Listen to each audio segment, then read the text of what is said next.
The consensus is that Jeeps are junk and you should never buy one.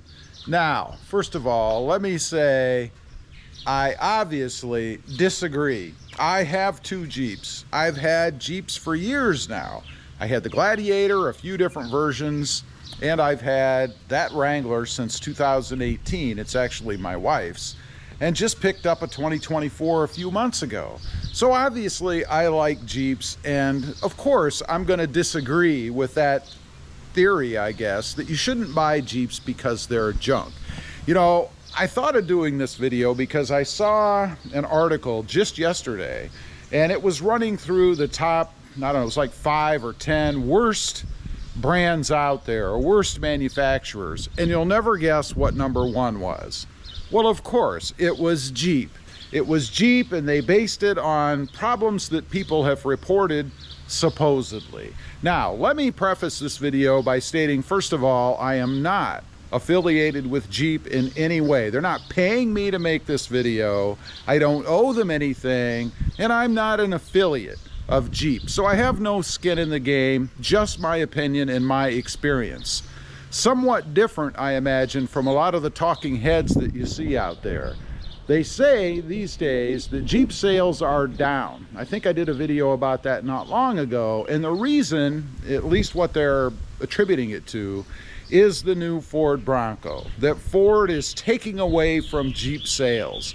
Now, we all know Ford is a huge corporation, right? With a lot of money to spend on marketing.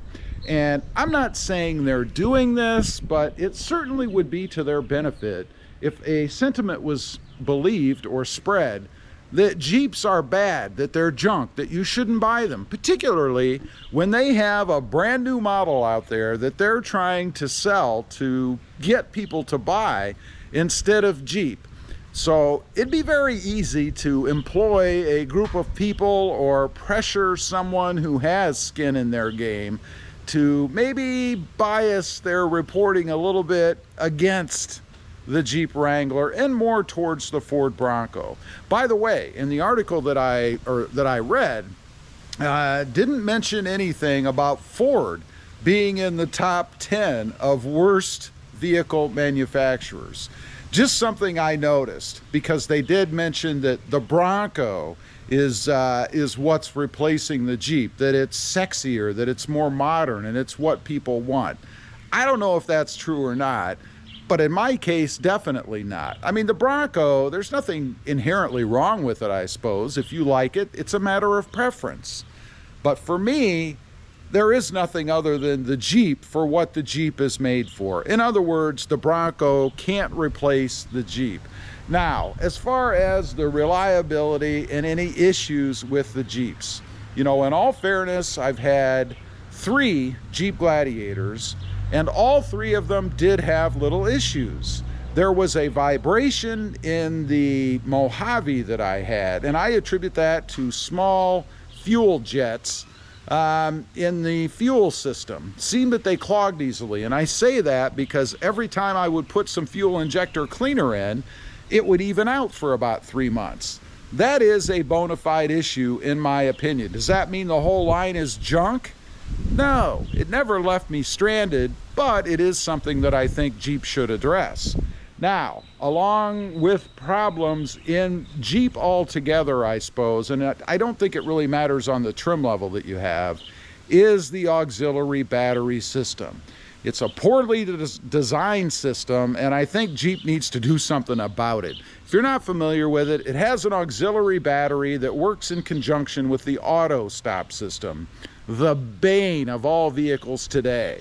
And everybody is going to it these days. Everybody's got the auto stop system. The problem with Jeeps is that they have this auxiliary battery that's located down underneath the fuse panel below the main battery that goes bad after about 3 years. And I experienced this twice. Once in my wife's Jeep Wrangler up here, which has that system, and in the Jeep Gladiator Sport S that I had. Both of them needed to be replaced. I actually did not replace it in this Jeep. I just bypassed it, which means the auto stop system is now solely running off of the main battery. I haven't had any problems with it. I prefer it that way. Fingers crossed that there's not an issue. I may replace it down the road. I'm not sure if I even need to. In the other one, the Gladiator, we did replace the battery and it took care of the system. And the problem is twofold. One, that auxiliary battery only lasts about 3 years, it seems. A lot of people have reported that after 3 years, they've had the issue in their Jeep as well. And it's such a pain in the arse to get to. They've got it buried up under there, and it's not an easy change. Those are really the only two problems. Now, why are there other problems being reported? Well, I think mainly because of the way that people treat the Jeep, right? They see it as an off-road vehicle, a beast, which it is, let's face it. So they take it off-road, they jar it all over the place, they get it wet, get it dirty, all kinds of things. And it's not to say that that's not normal. It is normal, and you should be able to do that in a vehicle that is, I think, publicized as being the #1 off-road vehicle. The problem is that there's so many electronics in it that you can't do that. I mean, imagine taking your household laptop or computer and throwing it around all over the place and getting it wet, getting mud and gunk in it, and then expecting it to behave and last for a long time, to be normal. It's not going to happen. And it's kind of the same way with all the electronics. Now, does Jeep really have a choice in that? Not really. I mean, if they want to stay modern and attract a more, I guess, modern clientele, then they have to keep up with everybody else when it comes to all of the electronics. You can't leave out things like Bluetooth connectivity, a subwoofer in the back, better sound system, bigger infotainment screen, digital gauge, all of the stuff that requires electronics, computer chips, all the things that don't like what the Jeep is built to do. So I think a lot of the problem is that folks take them out, they put them through their paces, and they really can't handle it. Now, that's a small percentage of 4x4 buyers. Only, reportedly, about 5 to 6% of people who have four-wheel drive vehicles actually use them in four-wheel drive. In other words, not many are taking them out and running them through mud pits and fields like you would expect someone with a 4x4 to do.